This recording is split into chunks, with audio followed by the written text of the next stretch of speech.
such sights to show you. But you figure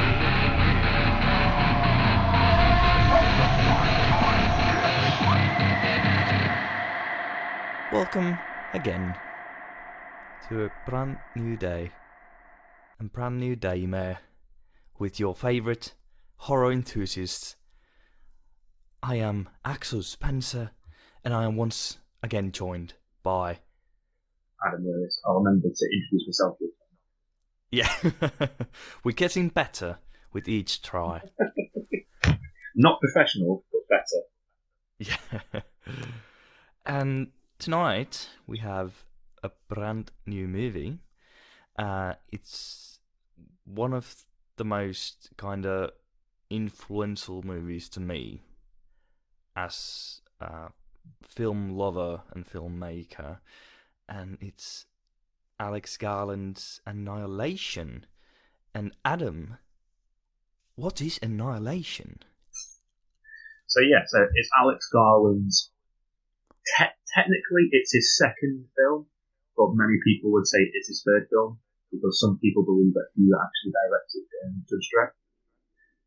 But it is a film, a Lovecraftian horror to an extent, about an alien comet spaceship. It's never quite confirmed that crash lands into a lighthouse in the middle of nowhere in America, and it starts to protrude a force field or kind of a magnetic field, and anything caught within that field then starts to transform, shall we say, into something completely different. And a group of scientists are sent in to what is called the Shimmer to figure out what on earth's going on and see if we can put an end to it. So we'll play a little clip now and we'll go from there.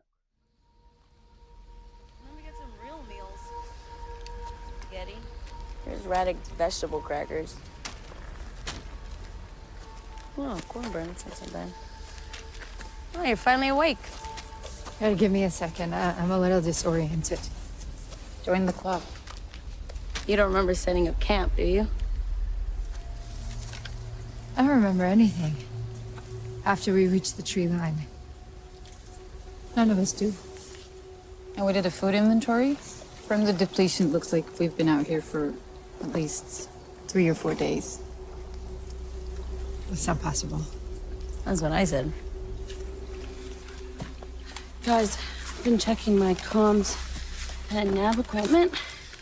They boot up fine, no problem with the electronics, and the camera is working, but anything that sends a signal out of the Shimmer is down.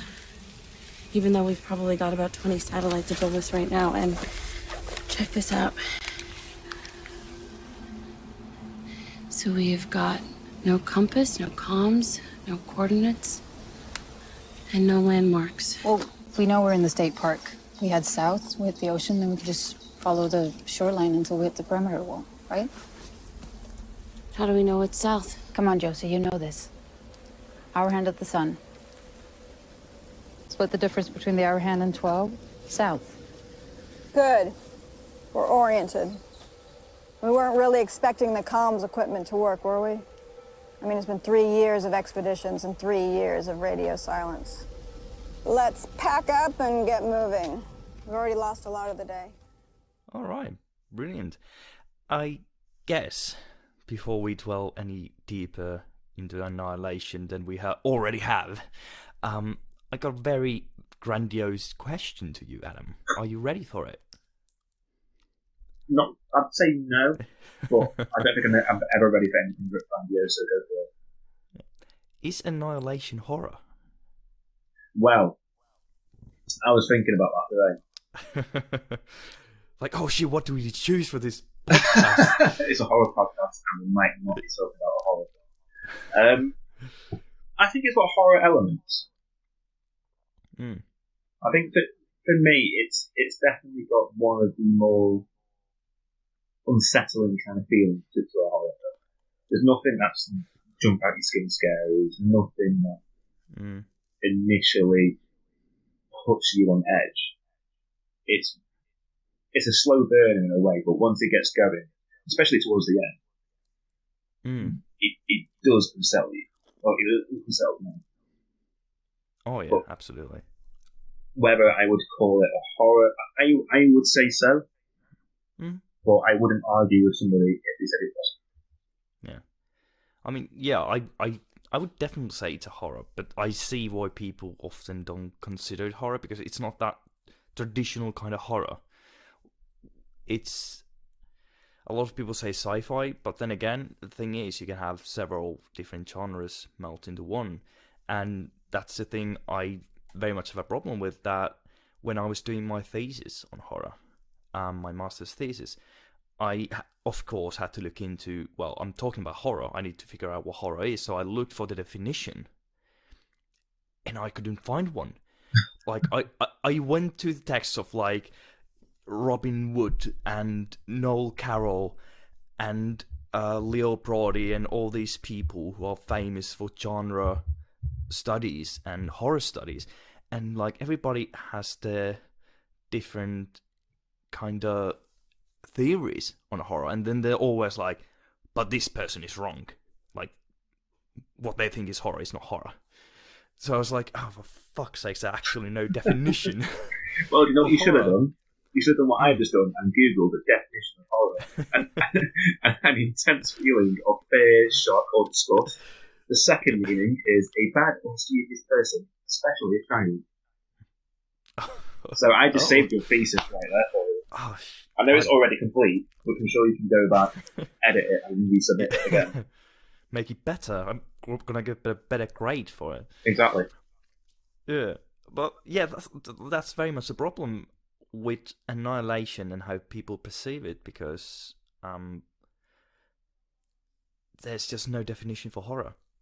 You can argue it's horror, you can argue it's not horror. You're valid both ways, but I certainly do believe it's horror, because my personal definition of horror, which I've thought about a lot, so hear me out, mainly working on, but it's basically something abnormal kind of invades the mundane, and it's kind of like dangerous abnormal that is threatening the characters within the world.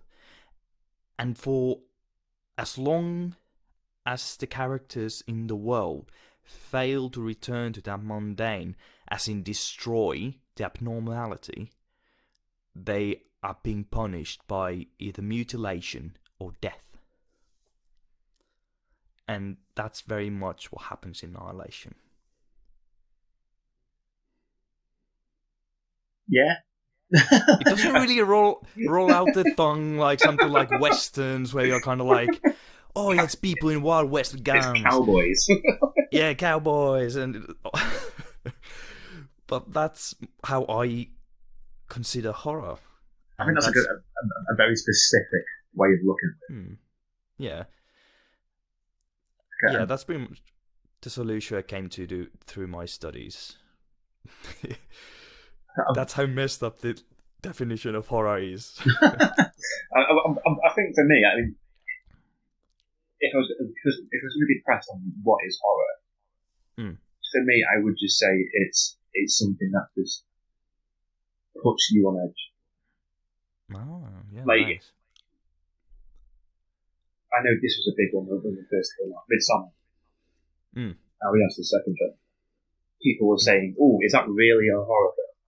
And to me, it's absolutely a horror film. Absolutely, like, of course. Like, I'd say, like, without a doubt, it's horror. Yeah, I would say it's more a horror film than Hereditary. Ooh. I see why you say that, because Hereditary is very much drama and horror. Yeah. And Midsommar is maybe more into its traditional horror. But yeah. And I think what throws people kind of the wrong way with Midsommar is because it's all in broad daylight. Yeah, exactly. And I think in a way you could compare Annihilation and Midsommar together, because the first 15 minutes of Midsommar are absolutely brutal. that's one of the most anxiety-inducing theatre visits I've ever had in my life. Absolutely disgusting. It is. It's probably the only way I can describe it. Whereas with Annihilation, it's not initially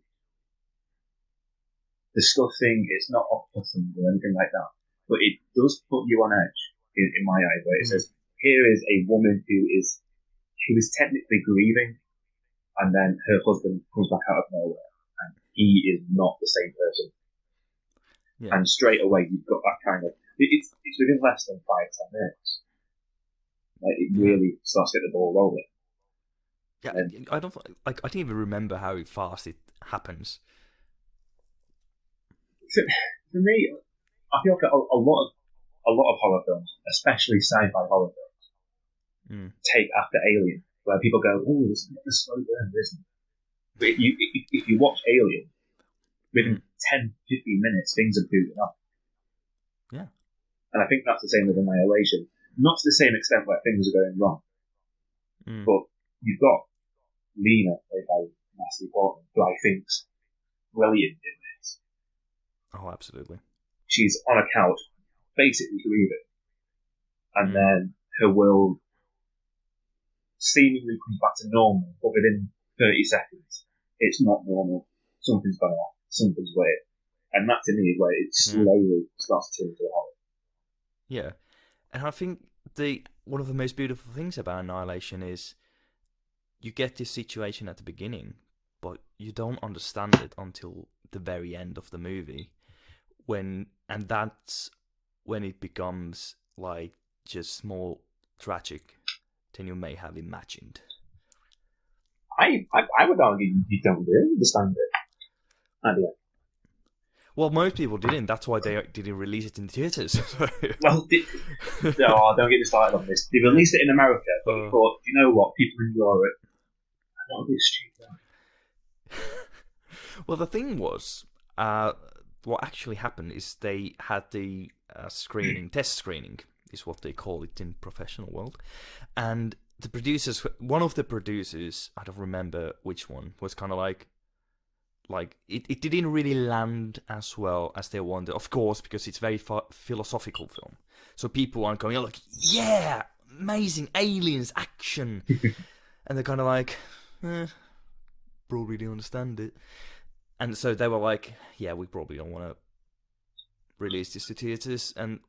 Or like, actually, what they wanted to change the ending.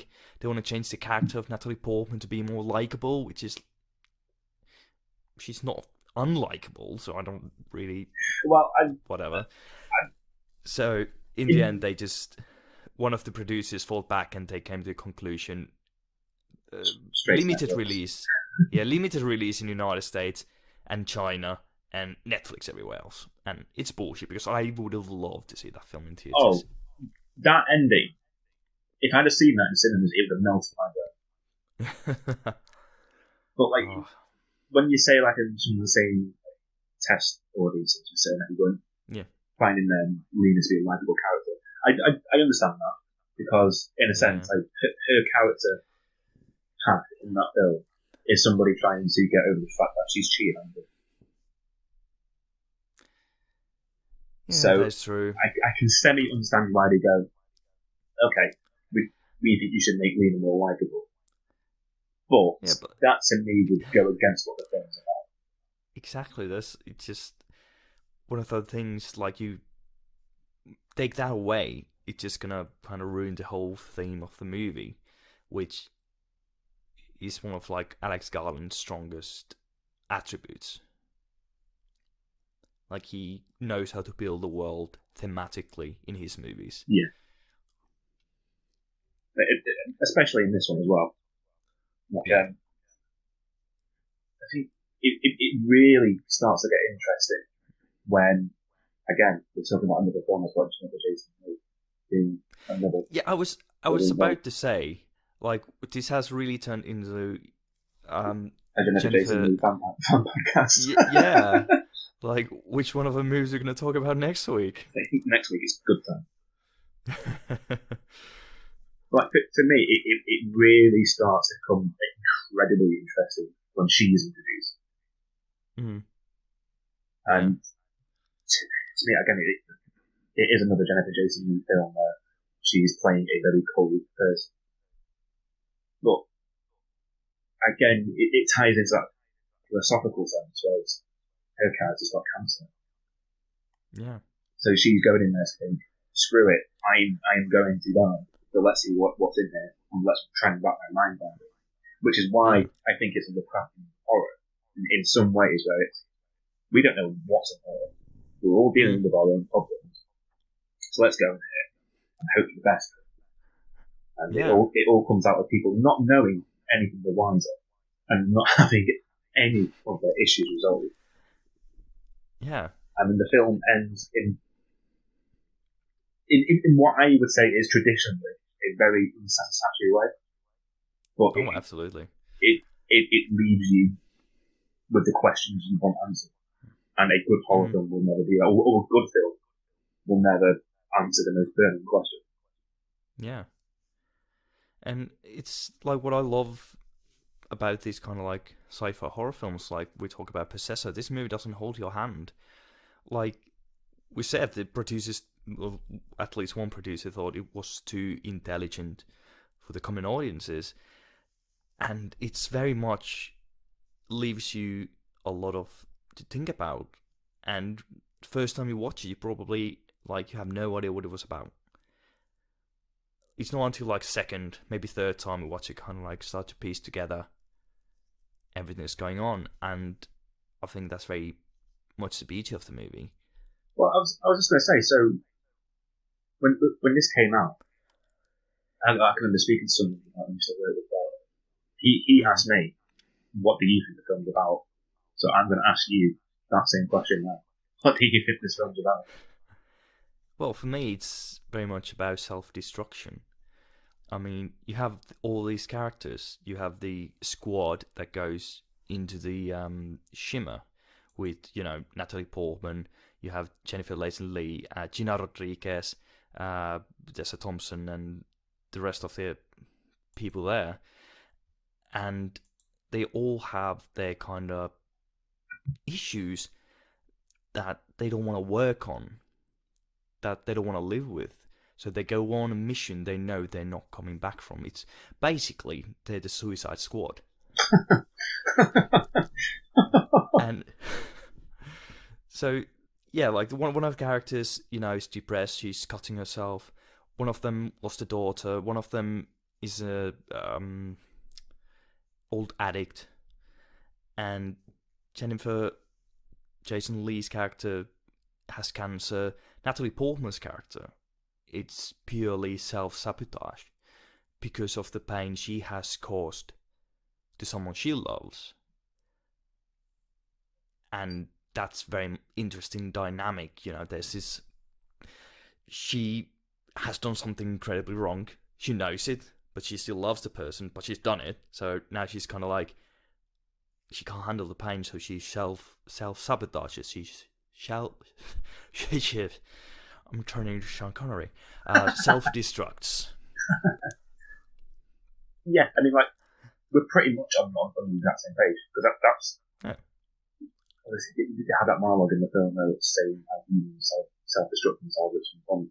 I think, like, the only difference I've got is I don't see Lena as a character who's going in there to self-sabotage. I see her as going in there to try and redeem herself, but fully well knowing that she can't. Yeah, I guess like that's why I saw it. Like when I first saw it, I was kind of like, or first few times maybe, I was kind of like, she's gonna go to save, figure out what's happened to her husband and kind of like save him. But then at some point, it turned more into the idea, the very tragically beautiful idea that she's just looking to self-destruct as she figures out what's going on. She's like she may get out of there, but she doesn't care if she gets out of there.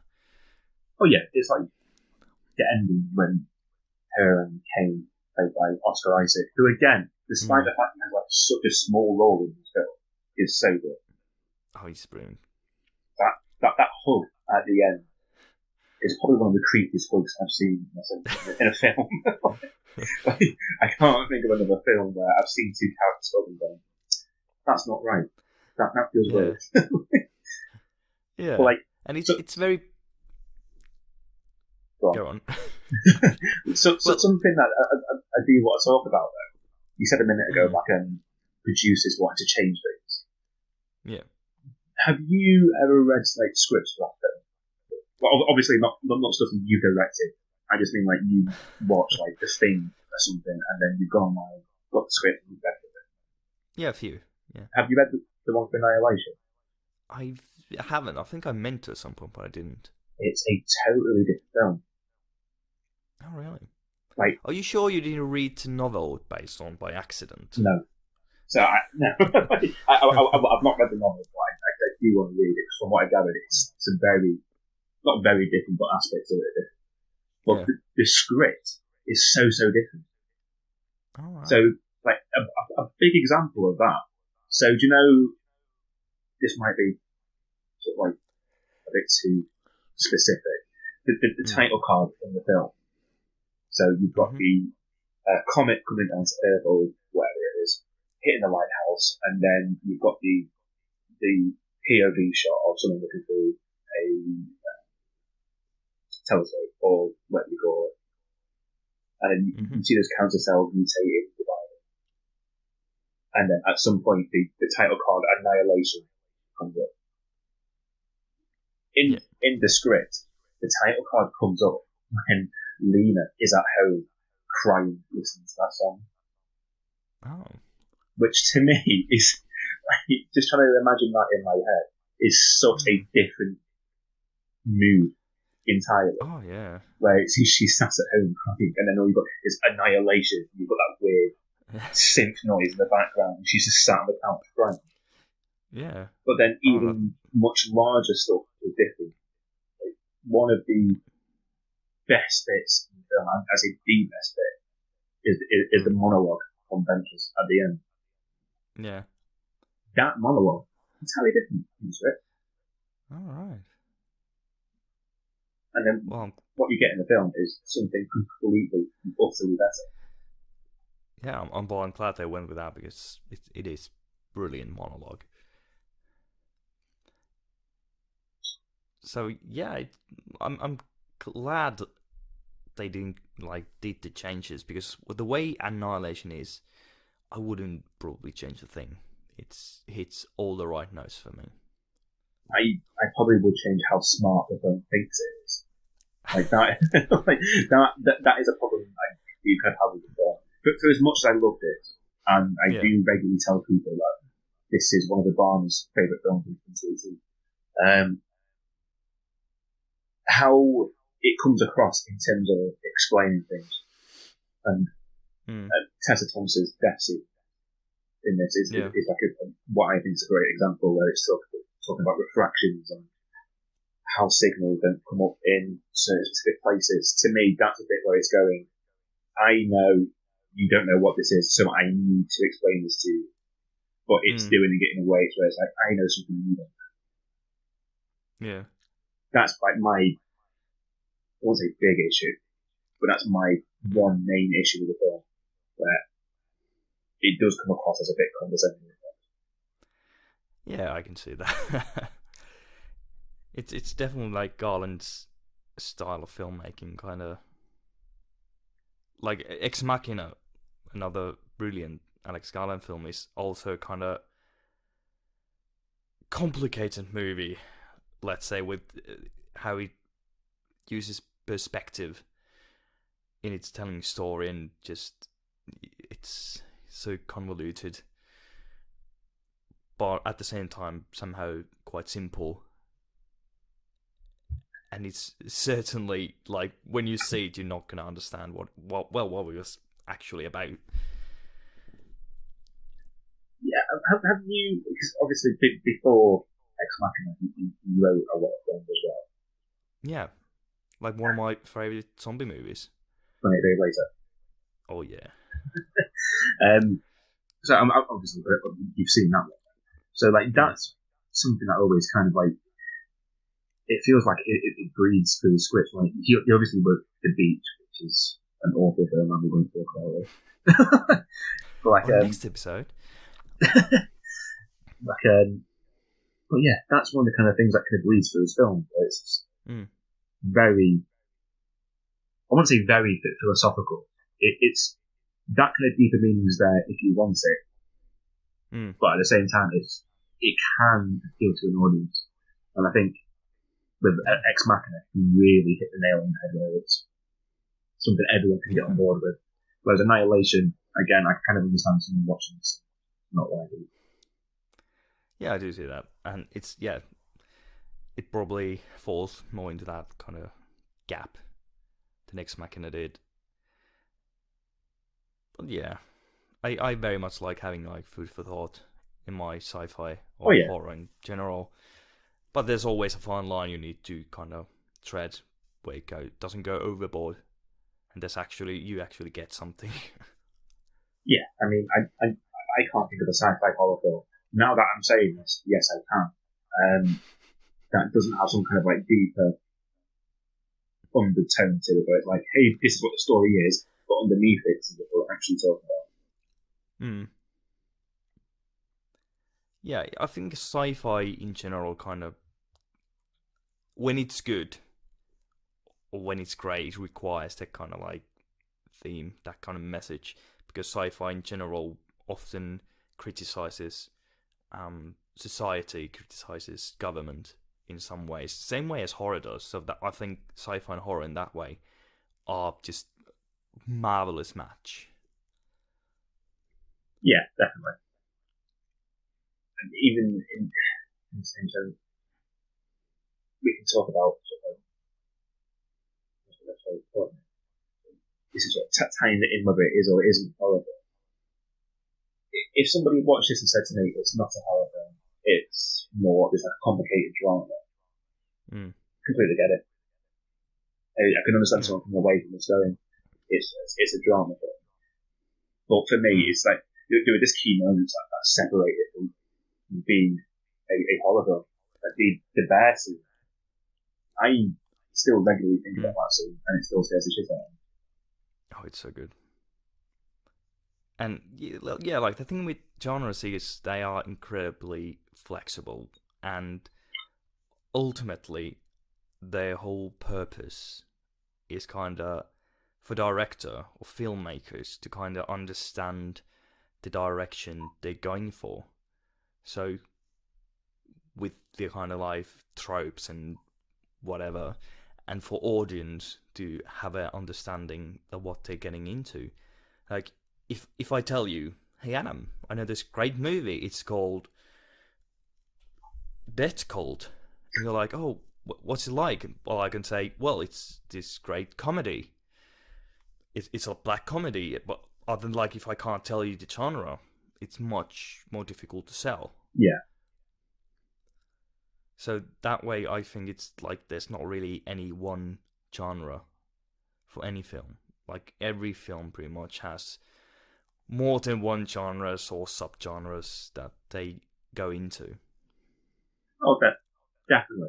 And to me, especially with horror films in the past 10 years, we kind of have blended the mold a little bit.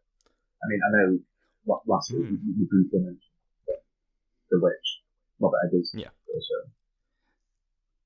To me, that isn't a horror film. I know that the first 5 minutes you've got a witch by a cauldron boiling some trouble, and then she flies off on a broomstick towards the moon. But other than that, to me, that's just a family drama. A very sort of like terrifying family drama. Just family Christmas. Yeah, like I consider it very much horror, but yeah, it also does have that very much family drama going on. Same as like Ari Aster's, well, both of Ari Aster's films really are about family drama in one way or another. Yeah. But yeah, there's no like this is like pure horror, just horror. There's no such thing really. Oh no, there are kids' cartoons from the 70s that are horror films. there's a Finnish one that had this very just disturbing looking character. It was called Morso in Finnish. And You're going to have to give me the English translation for that. Morso. So you can just Google it and have a look what it looks like. MORSO. Yeah, RSO. So Morso is basically how to say in English, I guess. What on earth is that? Exactly. That was on a children's program. I don't think it was in the 70s. That maybe could 90s. not be on a ship. But that was just, yeah. Welcome to Finland. That looks demented. Yeah. But speaking of monstrous designs, how about the alien design in Annihilation? Well, is it an alien? This is because I've rewatched it recently. Mm. Obviously, it's very humanoid. Yeah. But to me, there's an element of it where it's very similar in a way to John Carpenter's a bit. Yeah, well, it is an alien. It came from outer space. Yeah, but so do we. Yeah. So do we. Don't get really philosophical on me. It obviously isn't a alien. But that entire scene for me is some of the best sci-fi I've seen ever. Yeah. Right down to the visuals, the music. Yeah. I mean, what I love so much about the design of the alien, let's call it for simplicity's sake, is it's not a physical form that we come to understand physicality. Like, we don't know if there's like when there's life out there somewhere in deep space, what says it has the same kind of physical code as we do, or anything we know to exist has. So that's what I love about it. It's not even smoke, it's not liquid, it's nothing we know of before it transforms into more of a humanoid creature.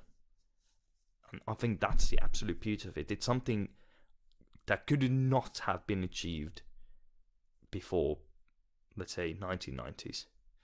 Oh man, in that entire set, if I'm going to be nitpicking, which I do tend to do, the bit where it shows like the alien has transformed into something like human, that to me is like the one bit that takes me. Where it looks like somebody has a space like a 2D character on a screenshot of a background. But the entire bit before it, where you've got that swell of the music, you've got the visuals, you've got this weird, I don't know what you call it, this weird weaving ball of maps floating in the air with this light bulb of multicolours gazing out of it. To me, that's like, it's one of those moments where I can remember watching it at home thinking, I am so pissed off I've not ever watched this in the cinema. Yeah. I mean, that scene alone would have been brilliant in the cinema. I would pay like €20 for that alone. Oh, like if somebody said to me, hey, Annihilation's out tomorrow in the cinema, even though cinemas aren't open yet, that was it. I would go, right, okay, how much are you asking for? Yeah. Oh, just let me dip into my house deposit first, and then I'll happily go there. Yeah. Like, there are a lot of movies I wish I'd seen in cinemas, but Annihilation is absolutely on top of that list. And the worst part of it is I didn't even have the chance. Oh no, neither did I. I can remember the cinema I tend to go to is a brand called Cinema. Alright. And I can remember on the app they have been like, yes, Annihilation's out in March 2018 or something. Right, bookmark that one. Closest to the time I'm thinking, right, I'll go and book the tickets for it. I'm thinking, it's disappeared. The fuck's going on? I'm just getting very angry. Yeah. We got robbed. So here's a question for you. All right. What's the first moment in the film that really made you pay attention to it?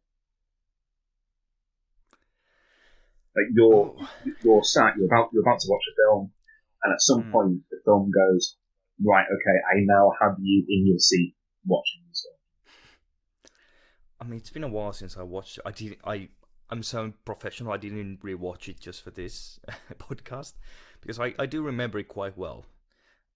But I think it was pretty much the moment Oscar Isaac comes back home. The Kane character comes back home. That's like when I'm kind of like sit up from my couch, lying down. It's kind of like, whoa. Yeah. What is going on? For me, the moment that it had me pinned to the seat At hello was I know it's in the middle of the film. All right. Where you're a slow burner. To an extent, I mean, not much happens. Like a lot of it is set to then leading into the shimmer, isn't it? Yeah. And the bit is where they go to a barrack, and they find that tape. I think I know. Yeah, I was thinking you mean that. that screen. There's a shot in the film where you've got that weird mutilated, expanded body, and they're all looking at it, and probably from where the base of where the body is sat to where the head is probably like a good 10-12 feet. And I can remember watching that entire moment from finding the tape to actually going and finding the body. That to me was like, right, okay, you've got me now. At no point am I going to go to the toilet. At no point am I going to answer the door if someone comes knocking. At no point am I going to be doing anything other than watching this film. So the credits. Like for me, what made me even lean closer to the TV was the moment in the tape where they open up the stomach of one of their comrades, and all his intestines are kind of like slithering around, going in circles and moving in unnatural ways. That was just like shit. Great prosthetics as well. Oh yes, that was a high point for me. And for me, that's like that moment just separates it more from other horror films. Like a lot of like your more mainstream horror films today are kind of indistinguishable from one another. We all have the same beat, so it's like, okay, we're going to lead you down this dark place, and it's going to be a jump scare. At the end, there's going to be this big battle between the demon or the monster or whatever, and the normal human people. Yeah. With this one, you don't have that. It just leads you down this path. Right, okay, here's one creepy thing, here's another creepy thing, here's something that's really creepy, then here's another thing that's really creepy, and then it builds to that very bizarre ending. Yeah, Alex Garland, certainly his movies don't have that unorthodox kind of pacing and setups. It's very much, they serve his themes, and they're slow. His movies are slow, and there's a lot of tension. It's not as much terror. You're not getting jump scares. You're not getting like this kind of like massive kind of like Freddy Krueger chasing you with finger knives moments. It's more of kind of like, well, funnily enough, Ex Machina and Annihilation both are very existential movies. You have the existential crisis. You look at them like, am I even real? And it's just like, what is out there? It's that kind of horror. Oh yeah, I mean, the one that's really, you say, nihilistic, where Lena finds the tape of Kane in the lighthouse, talking to himself, saying, right, okay, this is a phosphorus screen, there we go.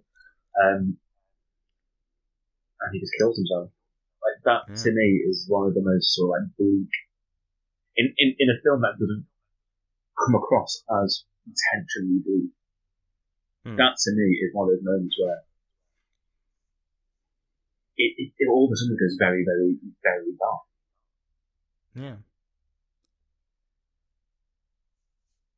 it's surprisingly light, given the subject matter it kind of like explores, and that's what makes the ending of the movie so bittersweet. Because when Lena gets out of there and she goes back to the clone of her husband, this simulacrum, if you will, she embraces him tearfully, knowing it's not her husband, but she's kind of like, this is good enough. Like, this is, well, not good enough maybe, but it's kind of like, at least, like, she accepts it as her husband because it's easier than to accept that he is actually gone.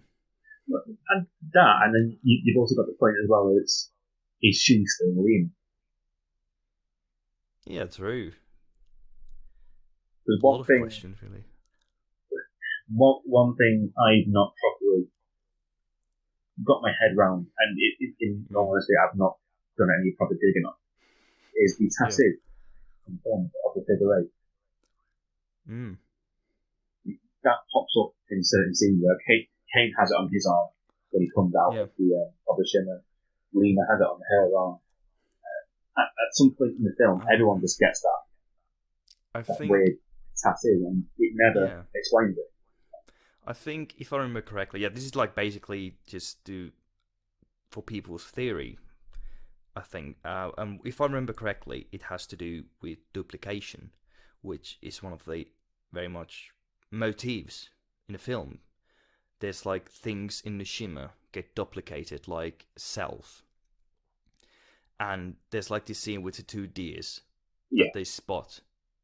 Identical deers, just hopping along, going. And then, the duplication of Kane, of Lena, and there's like, I think the mutations Lena explains through. There's this she explains it much more better than I can. I don't remember how she goes into it, but there's like with the mutation of the cells and duplication, that whole thing. If I remember correctly, I think it was explained, Lessons from a Screenplay YouTube channel, which does, I think, brilliant, very thoughtful video essays about movies. I think he went through this, so I recommend watching that if you want to look into it. Especially, like, he certainly went through the self-destruction and like mutations and duplications, like what they mean in the movie, and it's brilliant. One of my favorite videos of his. Yeah, I might give that a watch, because I can remember that being the one part of the film that genuinely with like the whole alien aspect. That was more than that. And also that unsettled kind of, I don't know what this is. Whereas seeing that moment, I was like, I don't know what that means. What is that? More than being unsettled by it. But no, I'll have to give that video a watch. Yeah, it's really good. Yeah, there's like lots of questions you get watching the movie.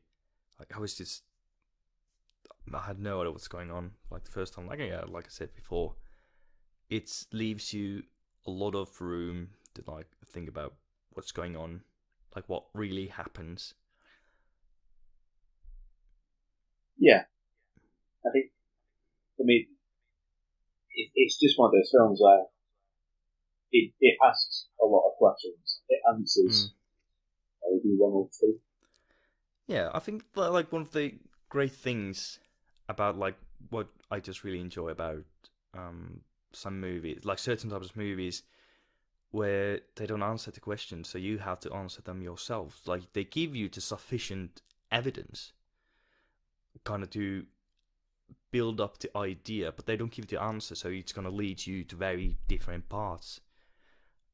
So that's, how people make those theories, all those countless video essays on YouTube about like how they think a movie went. So yeah, and that's very much what I try to do with my work these days. Kind of like make those questions, but don't answer them, because in the end, it doesn't matter for the story if some of those questions are answered, like about the tattoo. Like, regarding the story, doesn't really matter. Or the whole kind of like where the alien came from. It doesn't matter at all. I know some less experienced directors would probably try to explain it, or why the characters did what they did regarding their self-destruction. It's not really. It's kind of like in one sentence explained, but that's about as deep as it gets. I'm going to sort of disagree with you on that one, because I do think it explains why the characters are on this path that go. You've got that canoe scene where they're going through that sort of like swamp area where it's going. Yeah, it's like that's the only place where it's kind of like explained, but yeah, that's probably the like worst example I just had. I just couldn't think of anything else, to be honest. So I get what you're saying. I mean, that scene itself is kind of like an almost mission statement for the film, where it's going. Yes, we know that this is what we're doing is very unlikely to come out of it happy and alive, but we're doing it because we have nothing else left. So we might as well do it. But I do have another question for you, and I don't know whether this is going to be a mainstay throughout these podcasts. All right, well, far away. What's the rating on IMDb? I did check it. If I remember. Oh, correctly, you already looked at it. Yeah, I did. Yeah, I did. If I remember correctly, it's like 6.7. Well, 6.8. I'll give you that. Yay, points. Yeah, and like Metacritic, I think it was 7.1. Got on here. So Rotten Tomatoes, 88%. That's fairly, well, I say fairly, but that's really good. If I released a film and it got 88 Rotten Tomatoes, I'd be fucking buzzing. Oh, absolutely. If I even released a feature film, I'd be buzzing. But yeah, it's like all those reviews, it's like, they're kind of like pointless in some sense. The only thing they're good for is kind of, if you're hesitant to see a movie, like you've watched the trailers, you watched the materials, still not sure, you kind of like have a look, kind of like, well, what do people think about it? But it's, as there's no definite answers to define the quality of a film. It's always opinions. Even professional reviewers, it's just their opinions. Well, right, okay. So let's test the theory then, because there have been several films that have come out where reviewers have absolutely adored the film. Yeah. And then the audience have absolutely hated it. And one of my favourite films is a good example. It's Ladybird, Greta Gerwig's first solo film. Yeah. It was like an indie darling. It was reviewed really well across the board. Audience saw it and all said, pretty shit. So, I think there is sometimes a difference between people's opinions in terms of professional and your standard movie goer. I mean, absolutely. Sticking with horror, the It remake in 2017. I say It remake with the proof it wasn't. No, it is a remake. It does go through the same timeline as it does it? TV miniseries. But okay. Right, okay. It's like a readaptation, I'd say, yeah. Okay. Rather. So I loved the first that remake bit. This chapter 2, I hate. There's not been any other film where here's two films, I love one of them, I hate the other one. I can remember walking out of that chapter 1, thinking that was brilliant, and people behind me were going, it was shit, it wasn't scary. Yeah, but that's the thing. It's even audience isn't right. Reviewers aren't right. Industry professionals aren't right. It's all opinions. When you deal with art, it's only opinions because they are made to evoke emotion. And, if I tell someone, I saw a dead dog today by the road, you may be, oh, that's sad. And you were there, yes, mate, dead dogs. Like if I tell that to some other person who's not, doesn't have that kind of like capability for sympathy, or maybe they just like dogs, they're kind of like, So it's just the way So- with movies. So I'm going to ask you a grandiose Yeah. question now. Mm-hmm. Axel, what is art? Fuck you, man. I studied this for 6 fucking years.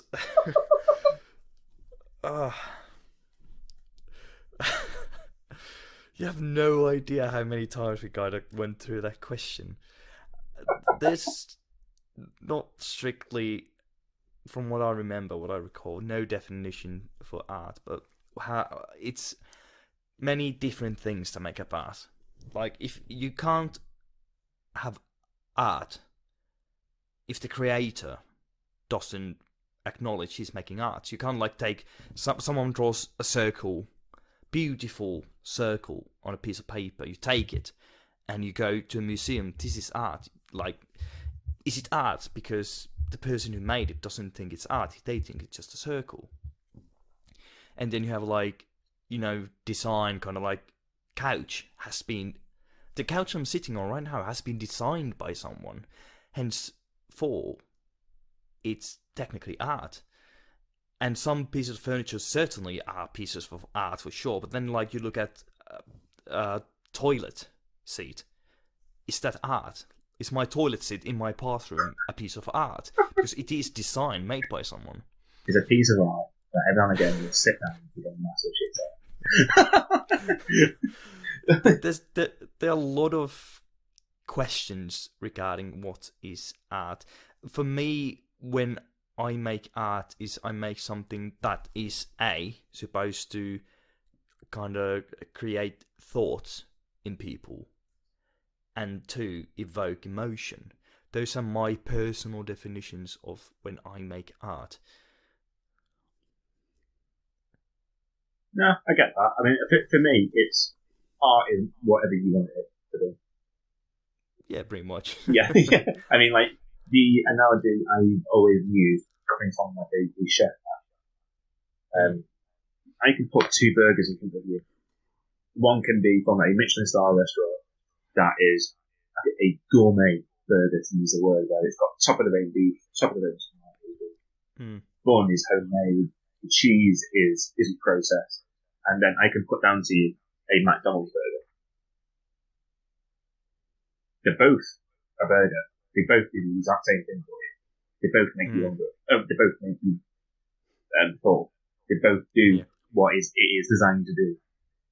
You can look at a McDonald's burger and say it's a piece of shit, or you can look at it and say it's a piece of art. You can get the exact same to a gourmet burger. So for me, it's one of those. I mean, there have been a few hangovers where I've looked at a McDonald's and gone, this is high-end art, up there with the Mona Lisa. Whereas there have been other moments where I've looked at McDonald's and thought it was bullshit. Yeah, I mean, that's the fundamental question of art. Like, it's, like horror. No definition. Art. No definition. It's just... And even like Horror this... is a McDonald's burger. Yeah, I mean, that is horror. Have you seen it? Like, have you actually looked at it? It's horrible. And in Finland, we actually have like half decent McDonald's compared to like most other countries, apparently. I can't remember watching a video on YouTube recently, whether it was... It might have been Finland, where it's like, you don't have many McDonald's in Finland, but I can't remember which country. We do have quite a bit McDonald's, but we have another company that is Finnish, that is kind of like McDonald's, but it's Finnish, called Hesburger, or Hesburger in Finnish. So I think that very much narrows down the amount of McDonald's we have, but we'd certainly like have at least one or two in all the big towns. One or two. It's like well, every think about every half an hour you come across McDonald's in the UK. Oh, really? It's that dense? Well, you guys have bigger cities, to be honest. There is a McDonald's a half an hour walk from me. There is one that is probably about an hour's walk from me. And one from hour and a half? One from 2 hours walk? I wouldn't be surprised. Yeah, like, I think my old hometown, I can think of clearly there was one McDonald's, if I remember correctly. This, where I live now, to be honest, I don't think I've seen McDonald's, which is very weird to me. There must be a McDonald's somewhere. Oh yeah, I don't go to McDonald's. I only ever go to them drunk. But back to the subject. I was going to say. Yeah. One of my favorite things about the movie, soundtrack. Say that again. The soundtrack. Soundtrack. Yes. Oh yeah. It's phenomenal. Go on. Yeah, it's one of my absolute favorite sci-fi soundtracks. It's especially the main theme, especially when you hear it at the end when Lena is face to face with the alien being before it humanoids itself. It's just perfection. Yeah, that's a bad impression of the soundtrack. But yeah, I mean, I get what you're saying. I know for me personally, I don't typically like soundtracks in films or scores.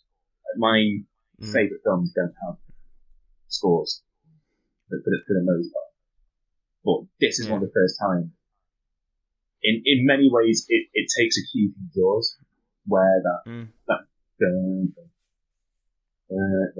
that isn't really a score to me, more as a kind of a mood setter, which I know is technically what a score is used as in most times. Yeah. But for me, I don't think of that as a score or a soundtrack. That to me is part of the film. Whereas, go on. Whereas a lot of the time, scores can overwhelm a film or underwhelm. In Annihilation, that just adds to the brain melting. Absolutely. I think the best kind of scores are those that you don't really acknowledge of this music. It's more of I can feel this atmosphere in my spine. Yeah. And that's what happens in Annihilation. Another example of that is in going back to Robert Eggers in The Lighthouse. That score is again, it's very low, very under the barrel, but you notice it. But again, it feels very much part of the film rather than something going, hey, here is music, which is a big reason why I don't think score is films. But this, Annihilation is brilliant.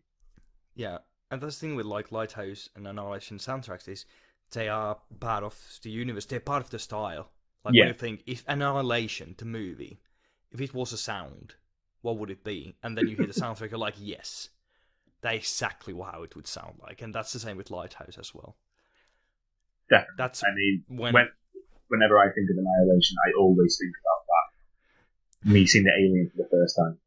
Yeah. I mean, that's the sound that's in my head. Yeah, it's just in my head, at least once a week. Do you know what? Now that we spoke about it, I'm going to make it my alarm on my phone. So every morning I wake up to that. Oh, that'd be a great alarm. I don't think it would. I think it's shitty up. I think you just wake up sweating. What the fuck? And then have one of those those morning lights that imitate sunlight, but have it just instead of they going light up a little by little, it just flashes on. Opens suddenly the with the music. That'd be brilliant. But another, my absolute favourite soundtrack, or my favourite horror theme, do you know what it is? Your favourite horror theme? Yes, the main theme of any horror film ever.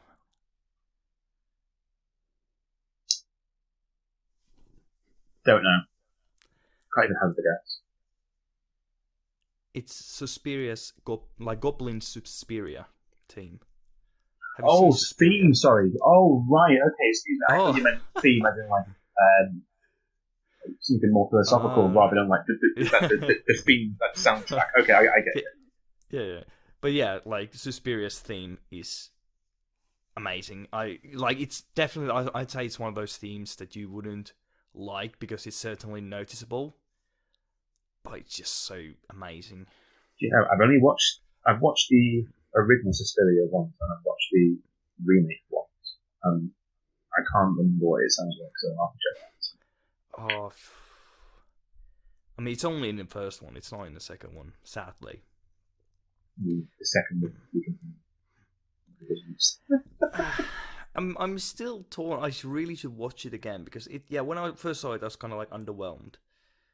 There were things about it I really liked, but given that the first one, like the Dario Argento's classic, it's one of those films that just defines a genre in the time they made. You don't touch the greats in my eyes, and it's. I think Suspiria was absolutely worthy of a remake. It has a lot of issues, mainly in its like production. Like what it nails is atmosphere. It just oozes the atmosphere. That's like perfection.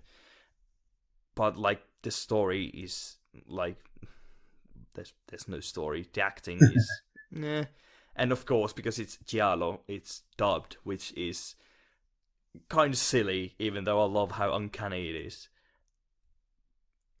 Yeah, I get that, but it's one of those to me, like, when you think of, like, the early horror, well, I say early horror, compared to when films really got kicked off compared to now, that's like a midway point, in a way. Yeah. You've always got the German expressions from the 20s, you've got today's film.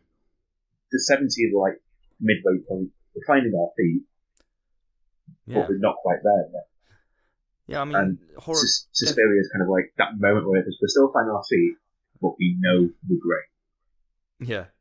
I mean, the horror became kind of like epic in the late 70s, and it kind of took a very much more psychological turn, like with, the body horror and with, psychological thrillers and all that. And yeah, I absolutely love Dario Argento's Suspiria. And I was kind of disappointed with the remake, but I really want to watch it again to kind of like get a proper understanding. Because it is a handful, that film. Yeah. God. So, it's yeah, go on. No, go on. Yeah, it was like talking about, like, we talked about it earlier. Like, I quite enjoyed the second one. But it was kind of like, it's more like there were a lot of parts I enjoyed, like, but then there were a lot of parts I didn't enjoy just because it's like 3 fucking hours long. Yeah, and the pacing is horrible. It's one of the most like worst paced movies I've seen in a while. Have you heard that there's a 7.5 hour version of those two films combined together where they intertwine? Oh god, it sounds that's a mini TV series version, and I think I've had something like that, but yeah, it's fuck's sake, that's long. The only 7.5 hour film that I will ever put up with is Bellatar's Phantom Pendant. Will never ever watch a film longer than 7.5 hours ever. Yeah, it's it's difficult to start watching movies longer than 3 hours. Like, I'm not saying they can't be good. Oh no. But I think the format isn't right if you start making a movie that start to go beyond 3 hours. It's like, it's probably smart, just even pacing wise, to turn it into a miniseries. Because that's the biggest problem people often face, is the pacing. It really starts to crumble after 3 hours. As you know, this is not horror related. I watched Justice League recently, and I'm sorry I'm going to bring it up. Technically, it's a horror film. Yeah, I'm sorry I'm going to bring it up in this podcast because we're going to get so much hate from Snyder fans. But it's horribly paced. It does some things better, certainly, than the original, and I'm happy Snyder got to make his vision.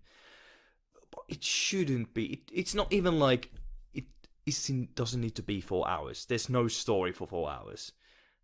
It could have perfectly been like 2.5 hours max, and it'd been much better that way, I think.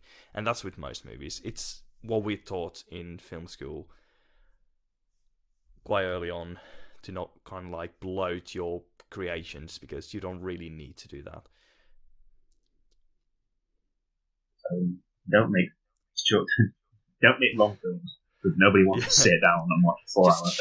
Just make short films.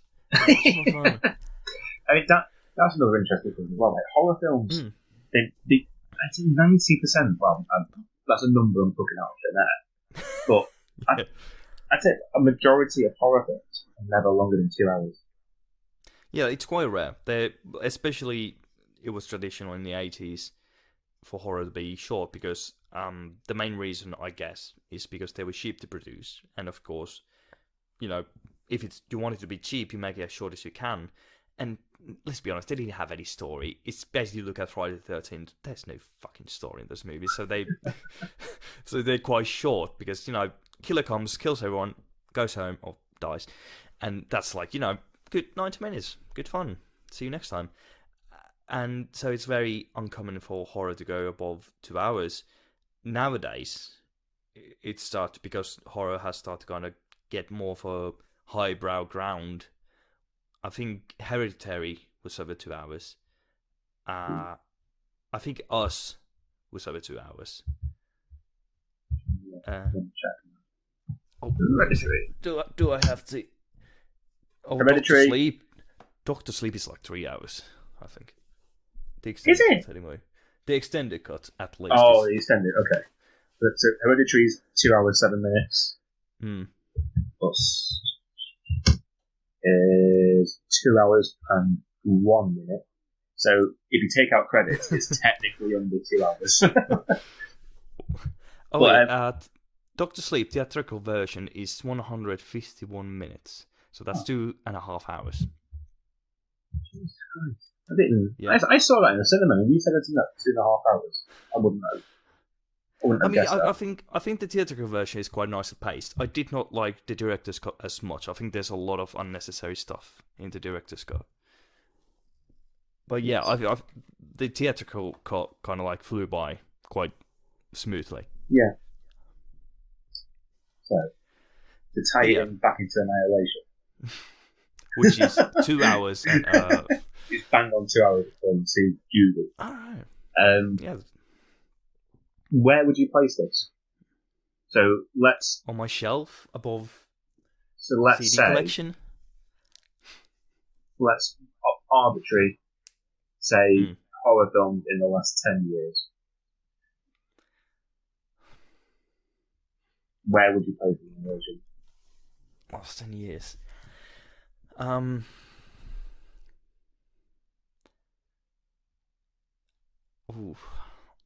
I'd say it's in my top 10. I did a list on Instagram some time ago of my top 50 favorite horror films.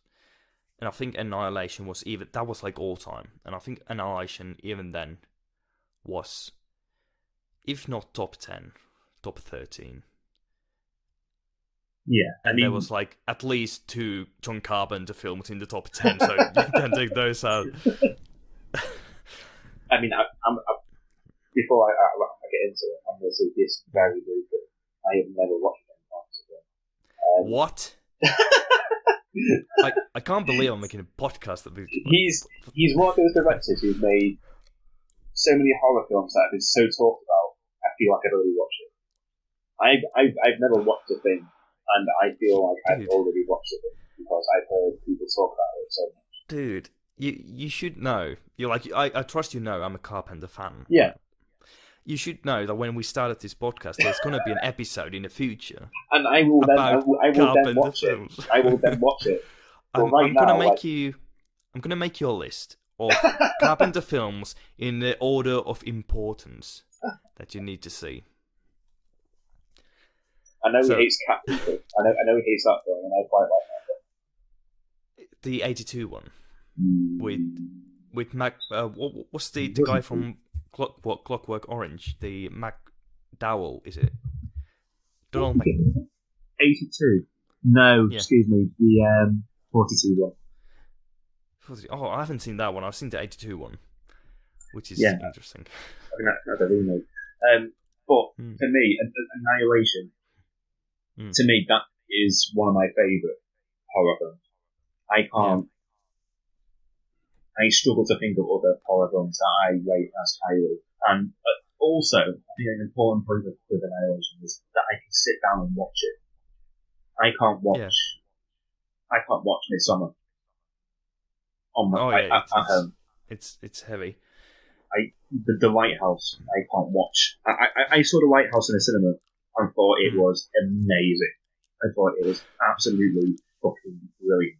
There were moments in that film where you had the foghorn go off, and I was literally vibrating in my seat because the speakers were so loud. Yeah. I can't watch it at home because that is a cinema thing. You cannot watch that film and have the same experience without watching it in the cinema. Yeah. But for Annihilation, considering I haven't watched it at the cinema, to me is already top 5, at least. Maybe top 3, if I was to sit down and think about it. Yeah. And I reckon if I had seen it in a cinema, it would probably be number 1. Just for that end scene alone. Yeah, I think it could be. It has been so many bloody good horror films the last 10 years, but I'd say could well be top 5, if not top 5, top 7 for me. Yeah. Either. 9 out of 10. Yeah, I'd say 9 out of 10 as well. Pretty exact. So it's another Daymares 9 out of 10. Yeah. Next week I think we're gonna give it something else. That's what's a shit horror film. Well, that's the problem because we kind of like already agreed what we're gonna talk about next time, and it's Saint Maud. And yes. You know, I'm not gonna say anything else about it. Yes, we'll definitely watch, or definitely talk about Saint Maud. That is a film. Again, I think will lead into a conversation where we go, what is horror? Yeah. What happened? What is going on in this film? And if you want to talk about sheer horror, you're going to have to get that DVD set of Nightmare on Elm Street. There's a few stinkers in that. Do you know, there's a part of me that doesn't want to, because I have an idea in my head where it's just a classic and everyone's doing. I mean, they are, like, the first and third Nightmare on Elm Street are about as perfect as 80s horror gets. Oh, they're so camp and so great. Yeah. But two. Yeah. But there are some that have the moments, but like the further you get, it gets like really bad. Apart from the last one, the Wes Craven's New Nightmare, I actually love that one. Oh, I didn't even watch that. It's the last one they did in part of the like original franchise, and it's Wes Craven directed. It's pretty much a prototype to Scream in many ways. Right, okay, that. Yeah. But that's for some other time. You're gonna have to do it eventually. When you can find time to watch 9 films in 2 weeks. In one sitting. But for now, I think we're gonna have to say goodnight. Yeah. We'll say good morning to Saint. Yeah. Next time. So thanks for joining us for this another episode of Daymares Podcast. There's we actually have a Twitter now. It's Daymares P on Twitter at Daymares P. Feel free to follow us. We do have this up on SoundCloud and YouTube at Daymares Podcast. And follow us, like us. Not literally, like don't follow us. That's really fucking creepy. And don't like us as well. We're not very likable. But for now, have a good night. Remember to look up at the sky, and if you see strange lights, just close your eyes. Are you not going to end with your Freddy? Your Freddy saying? I'm trying to do different things every time. Well, okay. Good night. Don't let Freddy bite. Cheers, guys.